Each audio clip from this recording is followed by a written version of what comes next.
Video के नीचे subscribe के बटन पर क्लिक करें, बेल के आइकॉन पर क्लिक कीजिए ताकि हर नई वीडियो की नोटिफिकेशन आपको मिल जाए। वैसे तो जो दुआएं वज़ाइफ मैं बताया करता हूँ उसकी उमूमी इजाज़त होती है, स्पेसिफिक किसी एक को इजाज़त देना ज़रूरी नहीं। किसी एक को दे भी दी तो आप जो जितने भी लोग सुनते हैं तो मेरी तरफ से सबको दिली इजाज़त होती है, वो मेरे जो वज़ाइफ कर सकते हैं। अगर वो सेम उनका मसला है तो बिल्कुल कर सकते हैं। शिफ के हवाले से उसमें तो आप तमाम नाज़रीन नोट कर लें कि मेरा ख्याल नहीं कि कोई वजीफ़ा ऐसा हो कि जहाँ दुरूद शरीफ ना होता हो। ये अंडरस्टूड बात है कि दुरूद शरीफ अव्वल आखिर ज़रूर होता है। आमतौर पे 11 दफ़ा दुरूद शरीफ बताया जाता है। अगर कभी ना बताया हो तो आप दुरूद शरीफ ज़रूर शामिल करें। और अगर बाज़ ऐसे वज़ाइफ होते हैं जिसमें दुरूद शरीफ नहीं पढ़ना होता तो वहाँ तसरीह कर दी जाती है कि अव्वल आखिर दुरूद शरीफ नहीं है। बस औक़त बाद दुश्मनों के लिए पढ़ा जाता है और गैज़ व गज़ब के लिए पढ़ा जाता है। बाज़ वज़ाइफ ऐसे हैं, कोई कड़वी चीज़ मुँह में रख के पढ़ी जाती है। और दुरूद शरीफ तो रहमतुल्लिल आलमीन का तज़किरा है, तो वहाँ गज़ब में रहमत को क्यों मिलाएं। इसलिए वहाँ जो है मशाइख़ सिलसिला कहते हैं दुरूद शरीफ ना पढ़ें, ये गैज़ व गज़ब के साथ जो है आप ये विर्द करें ताकि अल्लाह का गज़ब उस दुश्मन पर टूटे। तो वो ख़ास तो उसकी तसरीह कर देते हैं। लेकिन आम तौर पे अगर मैं ना बताऊं तो फिर आप अंडरस्टूड समझ के दुरूद शरीफ लाजमी शामिल करें, क्योंकि दुरूद शरीफ की बरकत से तो वजीफ़ा आपका कबूल होना है और अल्लाह के जो शर्फ़ कबूल नसीब होगा। तो दुरूद शरीफ जो है आप बिल्कुल उसमें पढ़ें। मुज़म्मिल खान, मैं इंडिया से आपका प्रोग्राम देखता हूँ, कोई ऐसा वजीफ़ा बताएं कि जो हम पर जादू करे तो वो वापस उस पर लौट जाए और हम पर असर ना हो।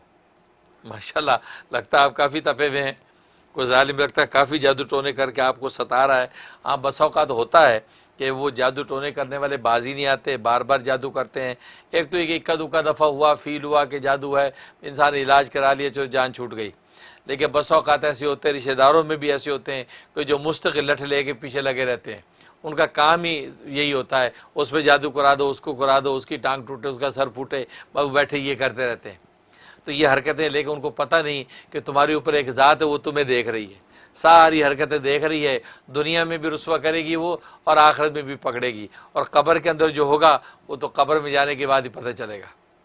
इसलिए भाई ये ऐसे जादू टोने करने वाले बिला वजह अल्लाह की जो है वो कहते हैं अल्लाह की हाकिमियत के अंदर दखील होते हैं और अल्लाह तबारक व तआला की तरफ से जो है वो गज़ब और गैज़ का बाइस बनते हैं। इससे बाज आ जाएँ। और जादू का हुक्म आप जानते हैं, हलाल और जायज़ समझ के जादू करने वाला वैसे ही काफिर हो जाता है, और गुनाह समझ के जादू करने वाला गुनाह कबीरे का मुर्तकिब है। और सज़ाएँ इतनी सख्त हैं कि काजी वक्त उनको कत्ल भी कर सकता है। इसलिए जादू कराने वाले बाज आ जाएं, वो बहुत बड़े घिनौना खेल खेल रहे हैं। अब रहा मुज़म्मिल खान साहब कि आप कहते हैं कि जो जादू जो है वो जो है उन पर पलट जाए, उसके लिए नोट कर लें कि वो अगर बहुत ही सता रहे, बाज नहीं आते, उसके लिए आप नोट कर लें। आप दुआए हिज़्बुल बाहर, हिज़्बुल बाहर की दुआ आप जानते होंगे, अगर जानते हो तो बहुत अच्छा है। हिज़्बुल बाहर की दुआ पढ़ते जाएं, पढ़ते जाएं, पढ़ते जाएं। आखिरी हिस्सों में जाके ला हौल वला कुव्वत इल्ला बिल्लाह, ला हौल वला कुव्वत इल्ला बिल्लाहिल अलिय्यिल अज़ीम का वर्ड आता है, दुआ आती है। अब ये ला हौल वला कुव्वत इल्ला बिल्लाहिल अलिय्यिल अज़ीम को 71 टाइम पढ़ें आप।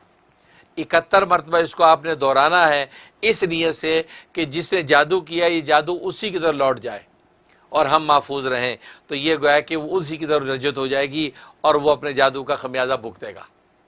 लेकिन अगर हिज़्बुल बाहर की दुआ आपको मिल नहीं रही है, आपको पता नहीं है, तो फिर आप ये ला हौल वला कुव्वता इल्ला बिल्लाहिल अलिय्यिल अज़ीम जो है, यही सिर्फ इतना टुकड़ा ये आप 313 दफ़ा पढ़ें, 313 दफ़ा पढ़ें। अव्वल आखिर जो है वो 13 मरतबा दुरूद शरीफ पढ़ें। ये पढ़ के आप तसव्वुर बांध लें और इसी नीयत से पढ़ें कि या अल्लाह जो जादू कर रहा है वो जादू उसी पर लौटे और वो अपने जादू का खमियाजा भुगते, हमें महफूज रखें। तो ये अमल करें, और ये आपने अमल करना है 90 दिन, 90 दिन की नीयत से आपने शुरू करना है, लेकिन उससे पहले आपका काम इंशाल्लाह हो जाएगा। जो भी मोहब्बत वाली दुनिया भर से हमसे बात करने के लिए बेचैन रहते हैं और हमें दुख और अफसोस होता है कि हम उनसे बात नहीं बस औक़ात कर पाते, वो हमें कॉल करती रहते हैं, उनकी कॉल नहीं उठा पाते, वो भी कितने मायूस उदास होते होंगे, इसका एहसास मुझे है। लेकिन मैं भी क्या करूं, एक आदमी है, एक जान है, कहाँ कहाँ पहुँचेगी। तो नतीजा ये है कि हर आदमी कॉल करता है, किसी की कॉल ले पाता हूँ, किसी की नहीं। प्रोग्राम में भी किसी की कॉल मिल जाती, किसी की नहीं मिलती। जिसकी नहीं मिलती वो उदास हो जाता है, उसकी उदासी पर मुझे बड़ा दुख होता है। बस ये है कि अल्लाह के सुपुर्द उनको कर देता हूँ कि या अल्लाह जो भी जिनकी कॉल मिल गई, जिनकी नहीं मिली, जो तड़प रहे हैं, जो हमसे मिलना चाहते हैं, बात करना चाहते हैं, लेकिन या अल्लाह उनके जो भी जायज़ मकसद हैं, उनकी दिल तमन्नाएं मुरादें या अल्लाह आप पूरी कर दें। आप उनके ऊपर अपना दस्ते शफ़क़त रख दें, मैं उनको आपके सुपुर्द करता हूँ। क्योंकि ज़ाहिर है कि असल में मैं तो एक वास्ता ही हूँ, मैंने भी वो दरख्वास्त आपके पास ही रखनी है जो वो पेश करना चाहते हैं, लेकिन मुझ तक पहुँच नहीं पा रही। या अल्लाह आप ही अपनी रहमत से जो है उनकी दरख्वास्त को सुन के उनकी दरख्वास्त को कबूल कर दीजिए। तो ये मैं तो ये कह के जो आप सबको अल्लाह के सुपुर्द करके रखता हूँ, ताकि मकसद ये है कि आपका जो मंशा वो पूरा हो जाए, आपको राहत आराम मिले और जो भी तकलीफ़ हो दूर हो जाए।